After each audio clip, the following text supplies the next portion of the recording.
being your Saturday evening with more news of COVID, and I can assure you I wouldn't do this unless it was absolutely necessary. But first I'm going to hand over to Chris and then to Patrick, who will present the latest data.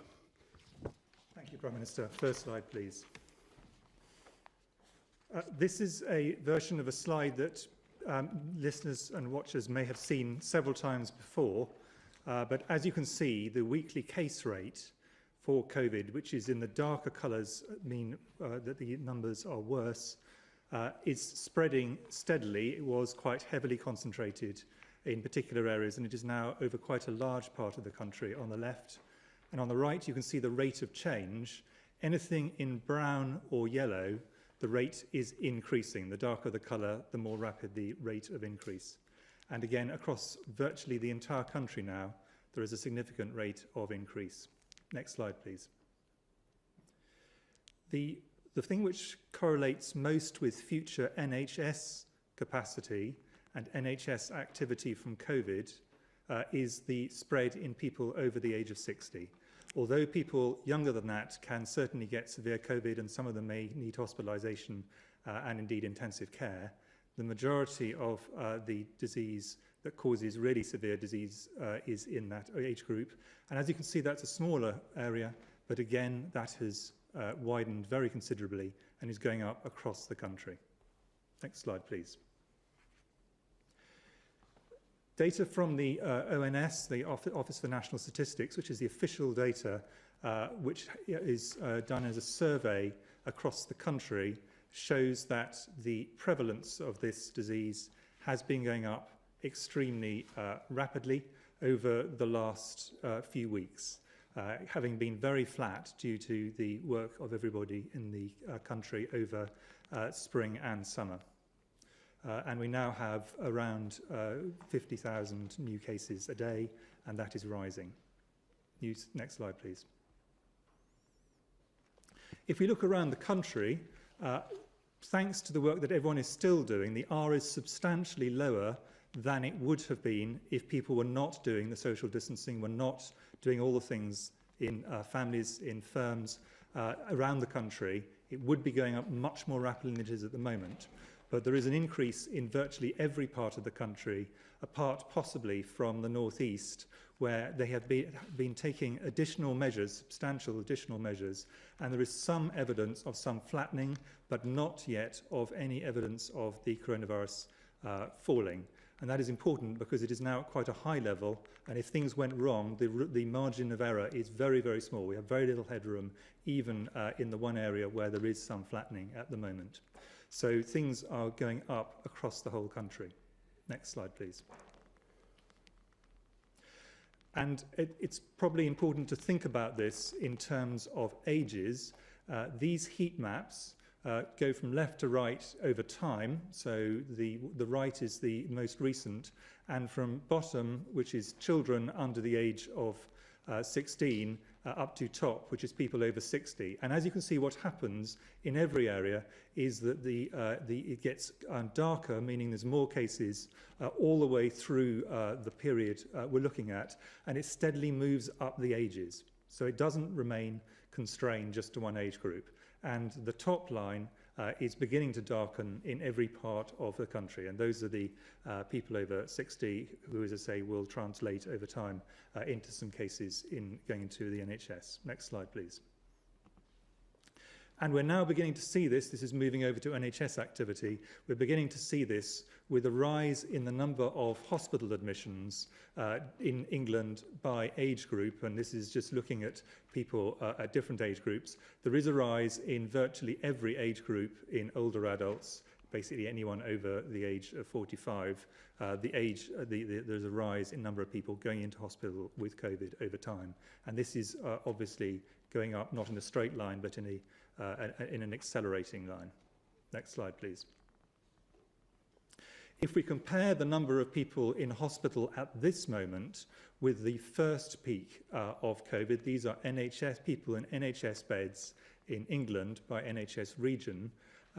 Currently, only in the northwest is this coming close to the peak that we previously had, but it is increasing in every area.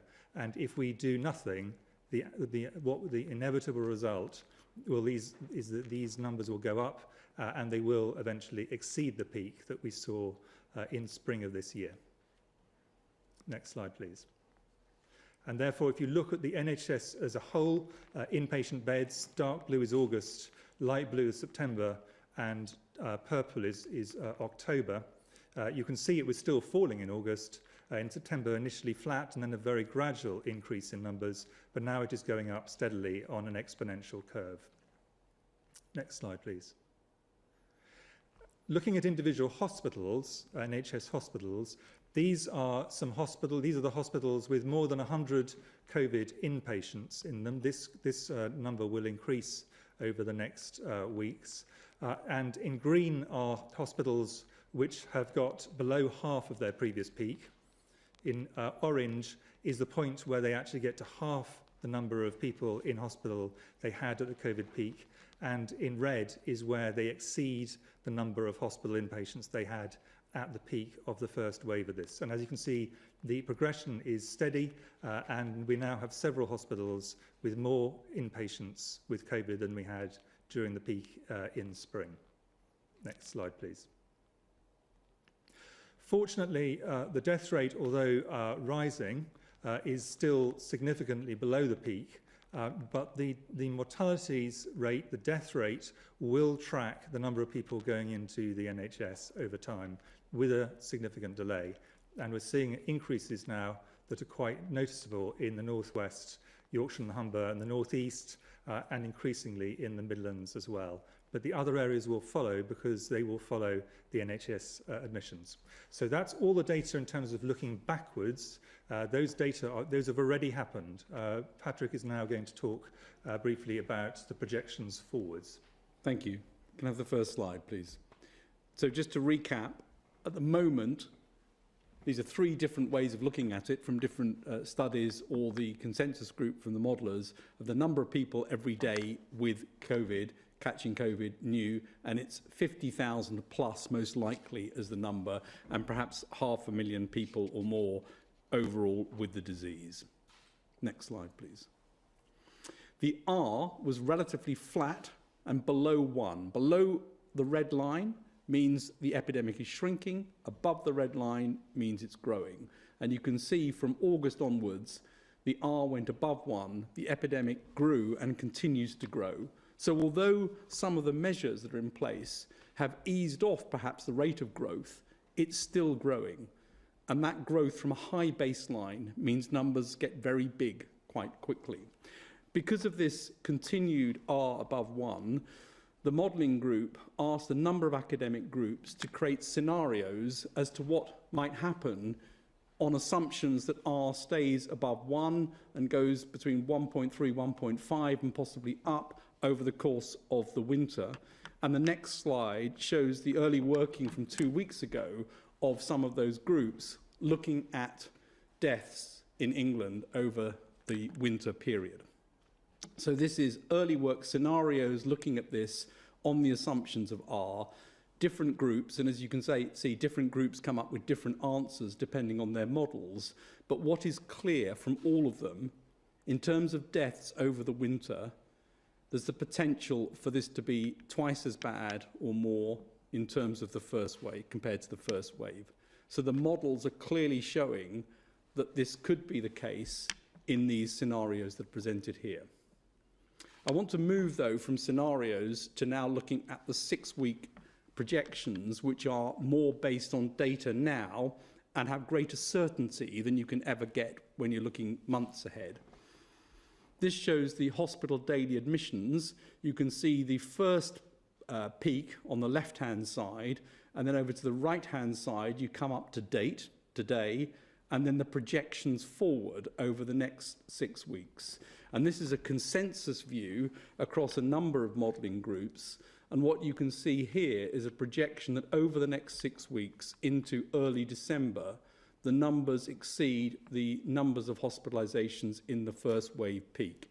And as Chris has already said, in some hospitals you see that already, but this suggests across the country as a whole we would see this. Some hospitals earlier than others, some a bit later, but this is the projection in terms of hospital admissions over the next 6 weeks, with the uncertainties in the shaded blue area. Next slide, please. Inevitably, hospitalizations lead, unfortunately, to deaths in some people. Again, you can see the first wave on the left-hand side, and the dotted line indicates the top of the first wave. And on the right-hand side, you can see the projection from today going forward in the blue. And again, the light blue indicates the uncertainty range. But what you can see is the model suggests increasing, the models, this is a consensus across models, suggest increasing deaths over the next 6 weeks, so that by the beginning of December, the 8th of December, this is very close to the first wave peak if nothing is done. Now, clearly, if you stop the R from increasing, if you allow the R to come down, then you would flatten this off and then potentially reverse it. But on the current trajectory, that is what is thought to be the prediction for deaths over the next 6 weeks. And of course, that would continue to go up because the hospitalizations already exceeded the first wave peak. By this time, deaths would follow. So unfortunately, that's a very grim picture in terms of what this looks like in the absence of action and continued growth. Next slide, please. This is a complicated slide. It's from the NHS, and it shows what the impact of this would be on NHS beds. So on the left-hand side is acute hospital beds, and on the right-hand side is ventilator beds. It's the same curve you've just seen, so the first peak on the left and then the projection on the right. So the projections that I've just shown you lead, when the NHS do their bed calculations, as peak usage being exceeded on the 20th of November. That's obviously not a precise estimate, but where this would fall on average, that the extra available beds would then be exceeded a couple of days later, 3 days later, and then extra capacity caused by having to postpone, unfortunately, all the things that nobody wants to postpone gets exceeded sometime later in December. And a similar picture is seen on ventilator beds, where the peak gets reached at the towards the end of November or in December, and the currently available get breached a little bit earlier. So this is a picture of what the NHS pressures would look like under the scenarios that are in the 6-week projection. I'll hand back to you, Prime Minister. Oh, thank you very much, Patrick, and thanks, Chris. Look, I'm afraid no responsible Prime Minister can ignore the message of those figures. And when I told you 2 weeks ago that we were pursuing a local and a regional approach to tackling this virus, I believed then, and I still believe passionately, that was the right thing to do, because we know the cost of these restrictions, the damage they do, the impact on jobs and on livelihoods and on people's mental health. And no one wants to be imposing these kinds of measures anywhere. And we didn't want to be shutting businesses, pubs, restaurants in one part of the country where incidence was very low, when the vast bulk of the infections were taking place elsewhere. And our hope was that by strong local action, strong local leadership, we could get the rates of infection down where the disease was surging and address the problem thereby across the whole country. I want to thank the millions of people who've been putting up with these restrictions in their areas for so long. I want to thank the local leaders who've stepped up and local communities, because as you can see from some of those charts, you know, that the R has been kept lower than it would otherwise have been, and there are signs that your work has been paying off, and we will continue as far as we possibly can to adopt a pragmatic and a local approach in the months ahead.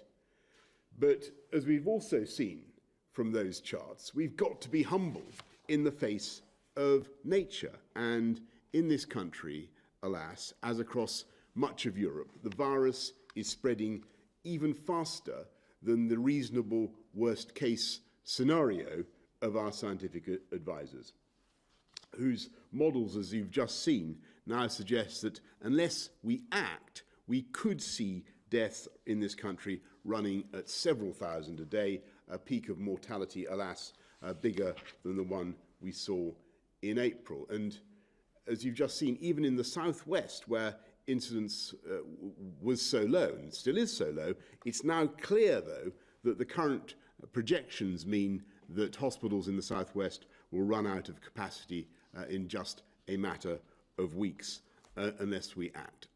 And let me explain why the overrunning of the NHS would be a medical and a moral disaster beyond the raw loss of life.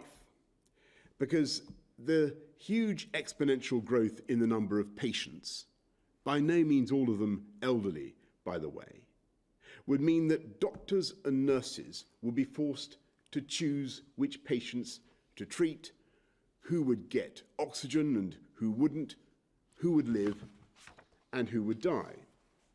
And doctors and nurses would be forced to choose between saving COVID patients and non-COVID patients.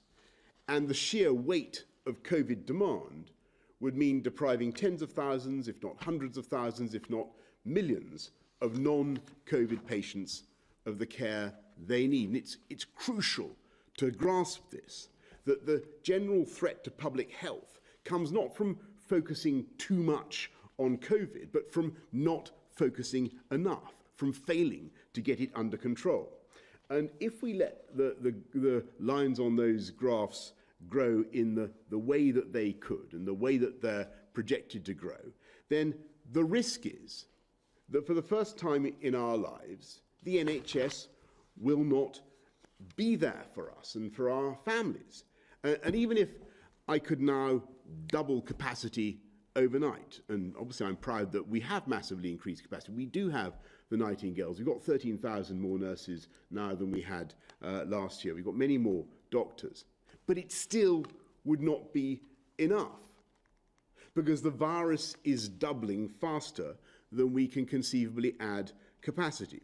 And so now is the time to take action, because there is no alternative. And from Thursday until the start of December, you must stay at home. You may only leave home for specific reasons, including for education, for work, let's say if you cannot work from home, for exercise and recreation outdoors with your household or on your own with one person from another household, for medical reasons, appointments, and to escape injury or harm, to shop for food and essentials, and to provide care for vulnerable people or as a volunteer.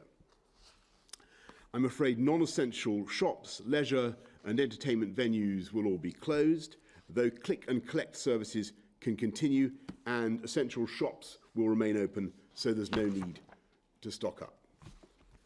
Pubs, bars, and restaurants must close except for takeaway and delivery services. Workplaces should stay open where people can't work from home, for example, in the construction and manufacturing sectors. Single adult households can still form exclusive support bubbles with one other household, and children will still be able to move between homes if their parents are separated. If you're clinically vulnerable or over the age of 60, you should be especially careful to follow the rules and minimise your contacts with others.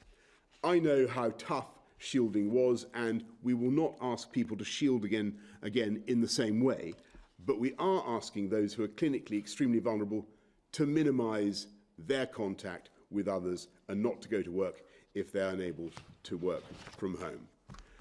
I'm under no illusions about how difficult this will be for businesses which have already had to endure such hardship this year, and I'm truly, truly sorry for that.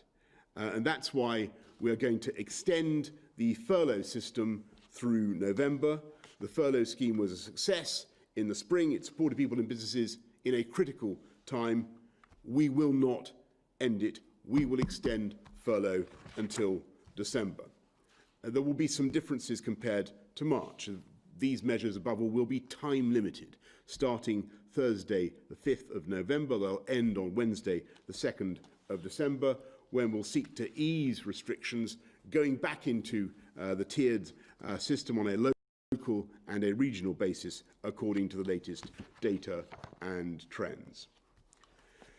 Christmas is going to be different this year, perhaps very different, but it's my sincere hope and belief that by taking tough action now, we can allow families across the country to be together. My priority, our priority, remains keeping people in education, so childcare, early years settings, schools, colleges and universities will all remain open. Our senior clinicians still advise that school is the best place for children to be. We cannot let this virus damage our children's futures even more than it has already, and I urge parents to continue taking their children to school, and I'm extremely grateful to teachers across the country for their dedication in enabling schools to remain open. And it's vital that we keep provision for non-healthcare groups going. So please, and this is really important, unless your clinicians tell you otherwise, you should continue to use the NHS, get your scans, turn up for your appointments and pick up your treatments. If at all possible, we want you to continue to access these services now and through the winter. Indeed, it's only by taking this action that we can protect the NHS for you. On Monday, I'm going to set out our plans to Parliament. On Wednesday, Parliament will debate and vote on these measures, which, if passed, will, as I say, come into force on Thursday. We've updated the devolved administrations on the action we're taking in England and stand ready to work with them on plans for Christmas and beyond. We should remember that we're not alone in what we're going through. Our friends in Belgium, France, Germany have taken very similar action. And so, as we come together now to fight this second wave, I want to say something about the way ahead, because people will reasonably ask, when will this all end? And as I've said before, I am optimistic that this will feel very different and better by the spring. It's not just that we have ever better medicines and therapies and the realistic hope of a vaccine in the first quarter of next year. We now have the immediate prospect of using many millions of cheap, reliable, and above all, rapid turnaround tests. Tests that you can use yourself to tell you whether or not you're infectious and get the result within 10 to 15 minutes. And we know from trials across the country in schools and hospitals that we can use these tests not just to locate infectious people, but to drive down the disease. And so over the next few days, weeks, we plan a steady but massive expansion in the deployment of these quick turnaround tests, applying them in an ever-growing number of situations, from helping women to have their partners with them in labour wards when they're giving birth, to testing whole towns and even whole cities. The Army has been brought in to work on the logistics, and the programme will begin in a matter of days.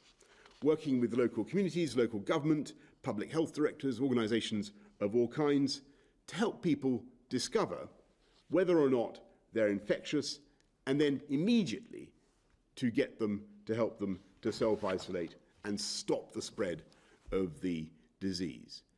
And I can tell you tonight that the scientists may be pretty uniformly gloomy about the immediate options that we face, but they are unanimously optimistic about the medium and the long-term future. We will get through this, but we must act now to contain this autumn surge. We're not going back to the full-scale lockdown of March and April. The measures that I've outlined are less prohibitive and less restrictive, but I'm afraid from Thursday, the basic message is the same. Stay at home, protect the NHS, and save lives. Thank you. I'm now going to go to questions from the public and then from the media. We're going to go first to Matt from Plymouth. Quieter corners of the country, such as South East Cornwall, have very low incidence of COVID, but are we likely to see restrictions put in place in solidarity with the rest of the UK? Well, thanks very much, Matt. Look, it's not solidarity with the rest of the UK, alas. It's not a gesture. What we're seeing, the numbers from the southwest, it's very clear that it's doubling there as well. And the pressure on the hospitals in the southwest is particularly acute. And we've got to recognise that although the incidence is low, it is growing in the southwest, and we need to tackle it. And we need to tackle it now. But Chris and Patrick, anything we want to add to that? The only thing to add, Prime Minister, is just to reiterate, many of the areas which are lower have some of the highest rates of increase. And also some areas, including the southwest, are likely to get pressure on beds really relatively early because of the particular way that the NHS is constructed in those areas. Thanks very much, Matt. Let's go to Alex from London.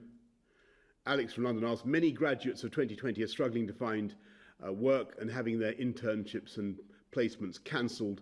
What is the government doing to support graduates in accessing the labour market? Well, thanks, Alex. One of the many things that we're doing is the £2 billion Kickstart programme, which is designed to help 18 to 24-year-olds get into the labour market by supporting their employers to take them on with a contribution from government to the value of the living wage, and we hope that will be effective in what will unquestionably be tough months ahead. Kickstart amongst many other schemes that we're using to support young people get jobs across this country. I'm going to go now to, since that was obviously a question for me rather than for the scientists, I'm going to go to Laura Koonsberg of the BBC. Laura.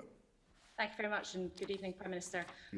You were told by your own scientists many weeks ago that you would have to take national action in order to save lives. Prime Minister, what took you so long? And to Professor Whitty and Sir Patrick, you've always been clear that taking early action would have the greatest chance of success in controlling the spread of this disease. Do you think that people may have lost their lives unnecessarily because of the delay?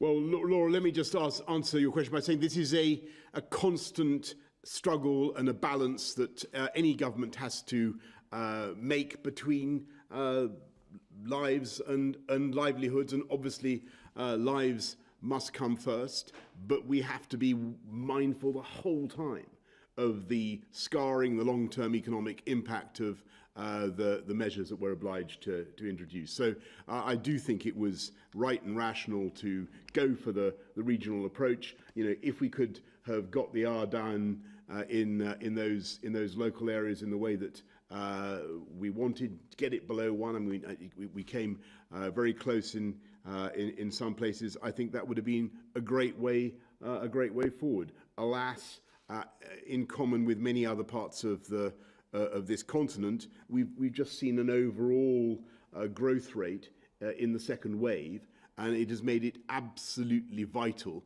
to act now to protect our NHS and to save lives. And you know, yes, it is true that the course of the pandemic has changed, and it's also right that the government should change and modulate its response in accordance. And I make absolutely no apologies for that. But I know there are other questions. Sorry.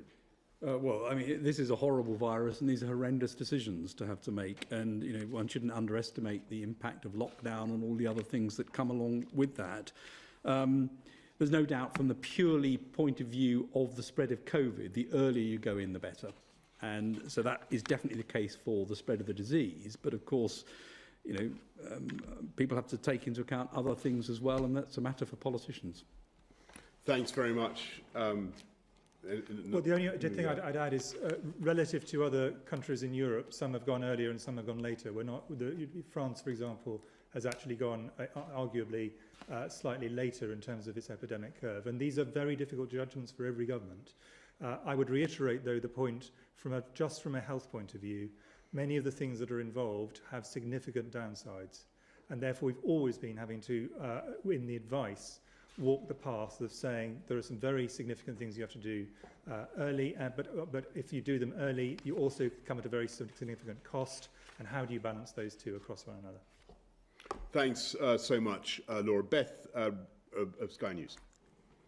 Thank you. Prime Minister, you said recently a national lockdown would be a disaster, but many people watching this tonight will conclude that your failure to follow sage advice and the advice of the men standing by your side 5 weeks ago was now the wrong call. We face a longer lockdown, Christmas is in doubt, the NHS could be overwhelmed. Do you accept you should have followed the scientific advice more closely? And do you regret that you haven't? And if I could just ask Professor Whitty, many people will be watching this tonight. They will be very worried about what it means for them and their families, particularly going into Christmas. Realistically, is it now too little too late to get us to a place where we will be able to celebrate Christmas with our families? Well, thanks, Beth. I just really repeat the point I made to Laura. We've obviously have to listen to all kinds of scientific advice, some of which tends in very much a different direction from some of the sage advice that you've seen. But we also have to balance that scientific advice with the consequences for people's lives, for people's mental health, people's livelihoods that comes from lockdown measures. And you've heard what David Nabarro of the World Health Organization, a very estimable epidemiologist, says about lockdowns. There's a range of advice, and there's a balance that we have to strike. I think I would just stress that we're not going back to we're not closing schools. It's very, very important that we're keeping schools open. Construction, manufacturing, we want to keep going. People, of course, should work from home. We want to minimise contact and get the R down, and that's the important thing. That's the way to protect the NHS. But I'm not going to pretend to you that these judgments aren't incredibly difficult. They are incredibly difficult, and we have to find the right balance, and we have to change with the changing pattern of the virus. And alas, what we're seeing now is a pretty consistent surge, not just in this country, but across many of our friends and partners in Europe. So we have to deal with it, Beth. In terms of the timing, the idea that there is some perfect time to act is a complete misapprehension. There is basically no perfect time, and there are no good solutions. All the solutions are bad. And what we're trying to do is have the fewest, the least bad set of solutions at a time which you actually achieve the balance that needs to be struck between all these things that ministers have to make decisions on. And in terms of making festivities, whether it's Christmas or any other religious tradition, we would have a much better chance of doing it with these measures than we would if these measures were not being taken today. And I think let us see how this goes over the next few weeks. Thanks very much, Chris. Let's go to, and thanks, Beth. Let's go to Romilly Weeks of ITV News. Prime Minister, thank you. The route out of the first lockdown was supposed to be local restrictions and test and trace. Now those have shown to be totally inadequate. Why do you think that they will help to get us out of a second lockdown? And the medical, if I may, do you believe a month of lockdown will be enough to allow families to be together at Christmas? And do you believe, like the Prime Minister, that things will be better by spring? Well, Romilly, first on why I think the local approach remains the right approach, and what I talked about what we're going to do with the lateral flow testing, the mass testing, the LAMP testing, all kinds of testing that we're going to be already are rolling out. That works so well if you have local buy-in, local support, local organisations, local councils, public health directors, everybody involved together. And that the same applies to all the measures that we want to put in place. That's why the regional approach was right. One reason why the regional approach was right. Second reason is the local approach was right. Second reason, as I say, when you have a situation in which, in a very big country with a huge population, you have very considerable disparities in incidence, it's logical not to treat the whole country the same. And you heard that point made by Jonathan Van Tam and others very recently. And I think that holds a lot of water. The trouble we've got, I'm afraid, Romilly, is that the local leadership and the local initiatives, the tiers they were in, they made progress. I mean, they did get the R down in the areas or lower than it would otherwise have been. No question. They made a huge, their sacrifices, their effort made a huge difference. And perhaps if we continued, that it really would have worked in those areas. The problem was that we were just seeing too many cases really taking off across the whole country, and it wasn't coming down fast enough in those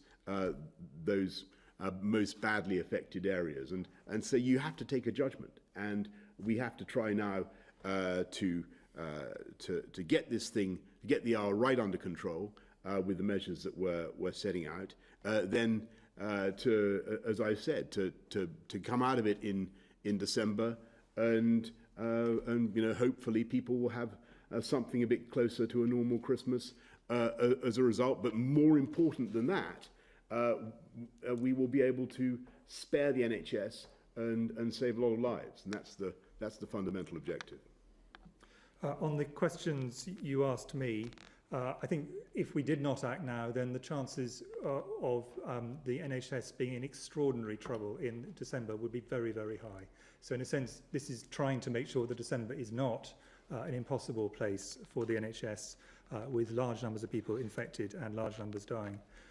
I am, however, as the Prime Minister said, one of many scientists who are much more optimistic when we look forward to spring. And that's for multiple reasons, each one of which contributes a small amount.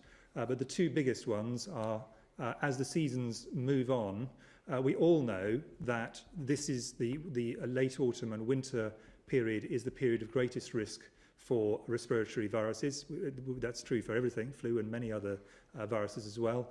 And we expect that will come to our significant advantage when we come through to the spring for lots of reasons, people behaving differently because they're outdoors more, open windows and so on, and temperature.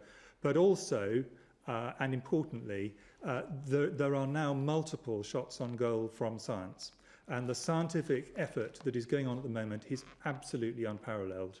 From the UK, with enormous work done through the National Institute for Health Research and Medical Research Councils and Wellcome Trust and others, and the academic sector leading that work, also through many countries doing the same kind of activities, and all the pharmaceutical industry engaged. If you think about that body of work, it is steadily going to come on top of this infection, just as it has every infection we've had to date. And I think it is important always to remember that medical science is remarkably effective, but the area it has been most effective is in tackling infectious diseases, and which used to be the predominant cause of mortality, and they've now changed. So the expectation that science will bring forward large numbers of things which cumulatively will get on top of this, I think, is not an unreasonable one.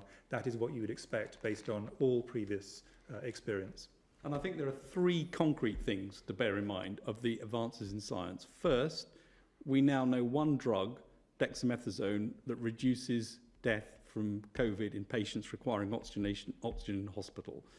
Second, vaccines are now in late-stage clinical trials, and there are many in late-stage clinical trials, showing an immune response. Doesn't mean they're all going to work, but it's a very important step along the way. Third, the new testing approaches, so the idea of faster near-person testing, which has been difficult up until now, and it wasn't certain that you get there, now looks real as though that's going to come online. So those three things together are concrete, and you can see, therefore, the advances that are likely to come into play over the next months, and certainly by next year, in spring and beyond, you start to see the effects of some of those. Thanks so much, Romilly. Thanks. Let's go to David Wooding's son on Sunday. David.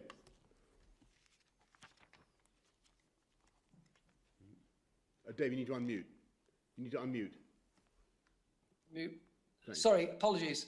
If this 4-week lockdown doesn't do the trick and you have to extend, what sort of length of time do you envisage? Another week, another 2 weeks, another 4 weeks? And could I perhaps ask Professor Ballinson, Professor Whitty and Sir Patrick, whether they think that 4 weeks is enough or whether they were pushing for a bit longer? And the other thing I'd like to ask quickly is the Premier League matches, are they still going to be played throughout this period? I can say yes to the Premier League, I think, with authority. David, on the, is the period up to the 2nd of December going to be enough? I hope so. We have every reason to believe it will be, but we will be driven by the science, and we will look at where we've got to. I'm optimistic because as I said a couple of weeks ago, and I said again tonight, the R, although it's above 1, is not that much above 1. I think you looking at one of the slides that Patrick showed us earlier, it has been coming down. The trouble is that still means the disease is doubling. If we can get it below 1, then, as you know, it starts halving, and that's where we want to get, and we think this package will do that, but we will be led by the evidence. I think the key is getting the R really below 1 during this 4 weeks. So if we all do what we're supposed to do during this, the R will come down. If we can get the R well below 1, it starts to halve, and we end up in a much better position. But I don't think it's a situation where in 4 weeks' time you just say, well, everything's back to normal again, and there's going to have to still be some restrictions over the winter until the new measures come in spring and the new things come along. But 4 weeks with a really good reduction of R would make a big difference.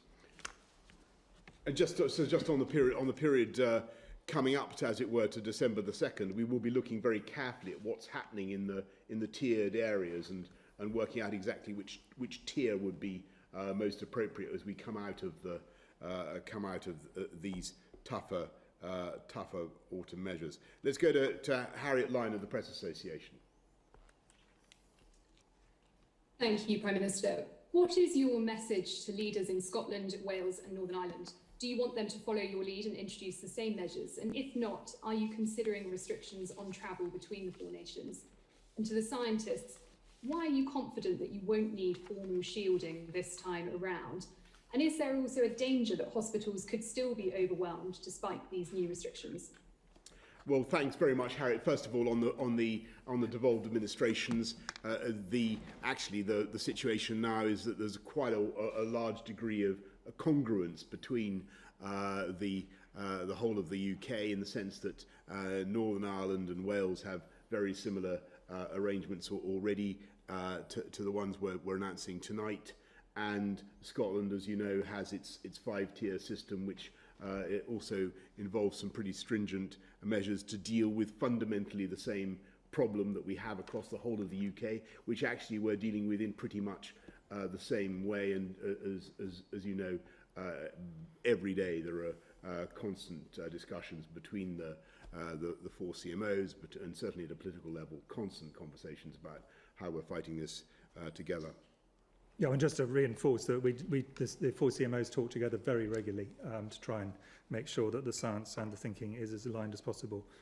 In terms of shielding, which is your question specifically to us, we're not suggesting that people who previously were on the shielding list, the just over 2 million people who are on the shielding list, do not need to take extra precautions. They do.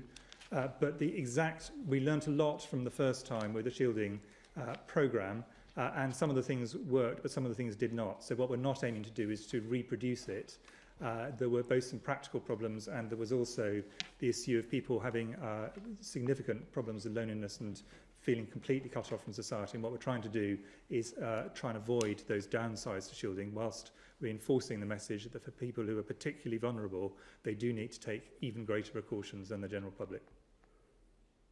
Right, well, that brings us to the close. Thank you very much, Harriet. Thank you, everybody, for watching. I just repeat those 3 rays of sunshine or of optimism that from the our scientific and medical advisor rather than from me. The prospect of ever better drugs, already dexamethasone, the realistic, though by no means certain, but realistic prospect of a vaccine, and then the hopes that were and confidence that we're now placing in rapid turnaround testing that we're rolling out across the country. But in the meantime, we have to put in place these tougher measures for now until the 2nd of December across the country. And it goes without saying, everybody, don't forget the basics, don't forget hands, face, space, get a test if you have symptoms. Thank you all very much. Stay safe. Thank you.